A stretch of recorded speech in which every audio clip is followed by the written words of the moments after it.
It's the Slapz. We gon' hit you with And Trapz radio podcast. Let's get it. Powered by the Slap God, C. Austin, the DJ. Well, let's speak about the... Hold on, Peter, before you go into... I want to give you a little story about Peter. Yeah. He's a retired banker, right? So he approved the loan for the Greek town Athenium Hotel at the time. When it had the Beautiful record, down there. when it had the record for the longest, tallest indoor waterfall. Okay, so he approved that loan when he worked for the bank at the time. So, and during that time when he approved that loan for the Athenium Hotel, and Detroit was on a downcline at the time, and the Greeks got financed. It was getting financed, and at the time he worked for a Chinese bank. No other banks was financing Detroit. Nobody couldn't get financing. Okay, so Detroit was going for Chinese banks, and this was in what? Japanese banks. And this was what year was this in? It's the 80s and 90s. This is the 80s and 90s, so they couldn't get financing. So this implosion that you see that went on in the 80s and 90s was by design. You bring the property value down, we come in and scoop everything up. What they call it gentrification. They was giving you that in different cities, okay, whatever that means, but it's opportunist. Local banks would not lend to Coleman Young at that time, not at all. So I was happy to come into town at that time and be able to lend the Coleman administration money. And people, the feds came to the bank where I was headquartered in Chicago, came to the bank and asked what you're doing in Detroit. So it attracted attention. So they didn't like that. No funding. The powers that be. So, but those are different days. So now we should turn over a new page in Detroit and stop the subsidies to the billionaires. I mean, I'm sure Detroiters are grateful to the Illiches and Gilberts what they've done, but it's time to stop. In the case of Little Caesars Arena, that's a 2-team arena in Chicago. They had Bulls Blackhawks.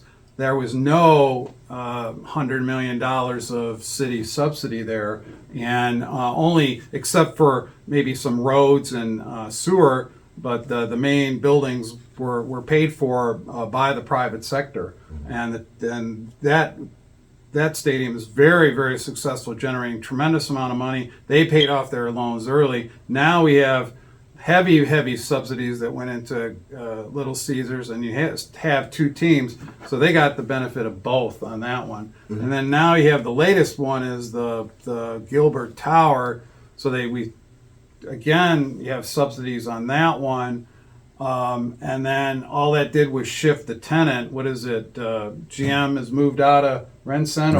So that's just a shuffling of money, no really net benefit to the city, because now the developers want subsidy to rebuild the Renaissance. So again, that really doesn't do much for the actual residents that live in the neighborhoods of Detroit, and so that's what Mr. McDonald is campaigning for, is for the neighborhoods. So we got to get more sophisticated and financial incentives out into the neighborhoods, and we need to turn a new leaf on the subsidies. Yeah, I can't really. At the end of the day, I'm from Detroit, and the slogan here is "Big Bank, Take a Little Bank." Okay, so those subsidies is by billionaires and millionaires. I'm gonna keep it real with you. Big bank, take little bank. Those subsidies gonna still go on. So I gotta fight to find money for us. Okay, for programs for financial inclusion, programs for take the Motor City match and turn it into a primary thing for Motor City legacy people. To turn that into apprenticeship programs at these businesses.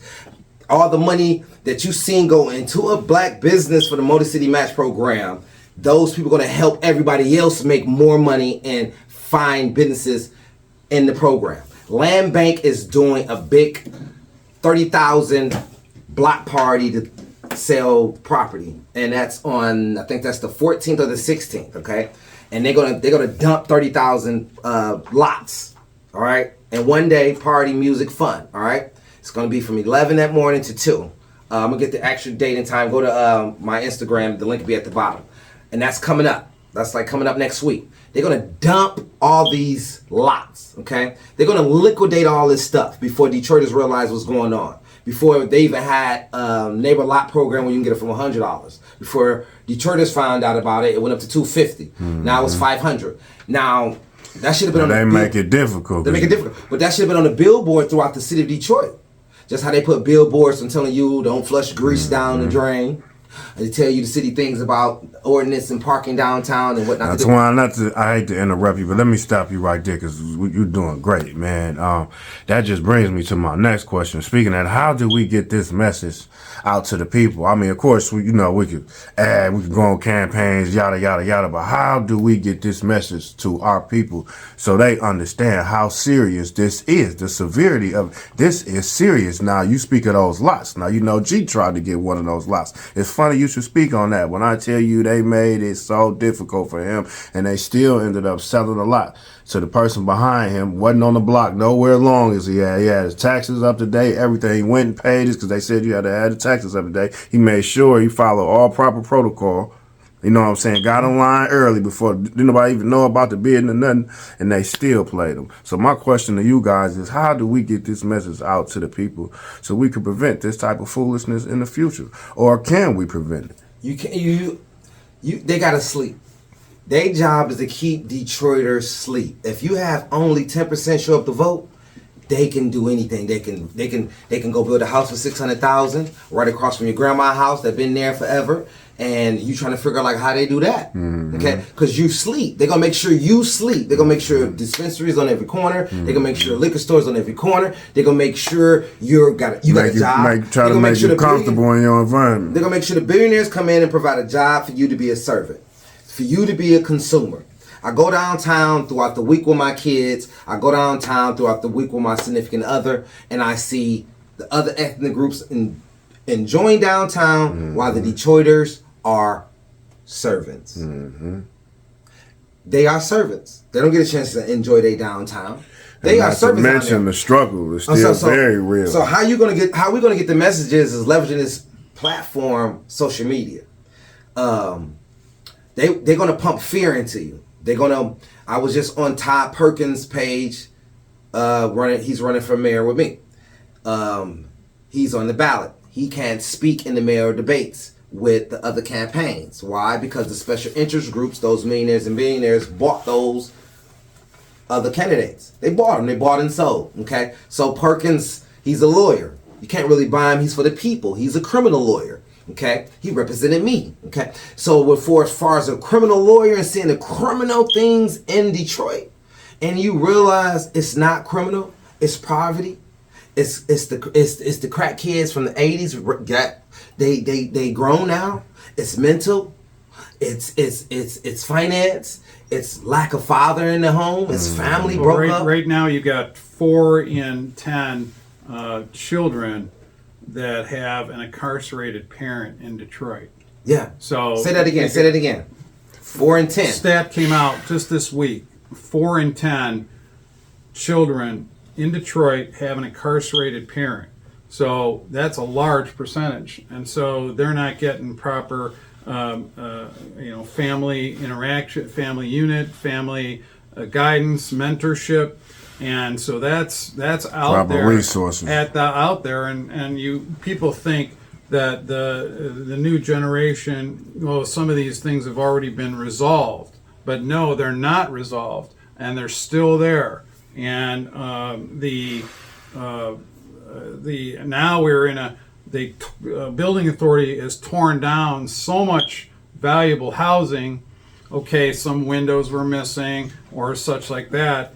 Now we're ending up with an availability and affordable housing crisis, which I've been working in, and now that's going to change the entire character of Detroit, and they're going to force low-income people, middle-class and low-income people out of Detroit, and the prices are going higher and higher and higher, and now the landlords want they're just following the property taxes and such like that. So One of the ideas, if you vote for McDonald for mayor, is that he wants to try to do something with residential property taxes. Wayne State has already studied that. You know, the owner-occupied residential property taxes should be reduced, dramatically down to zero, and it's possible.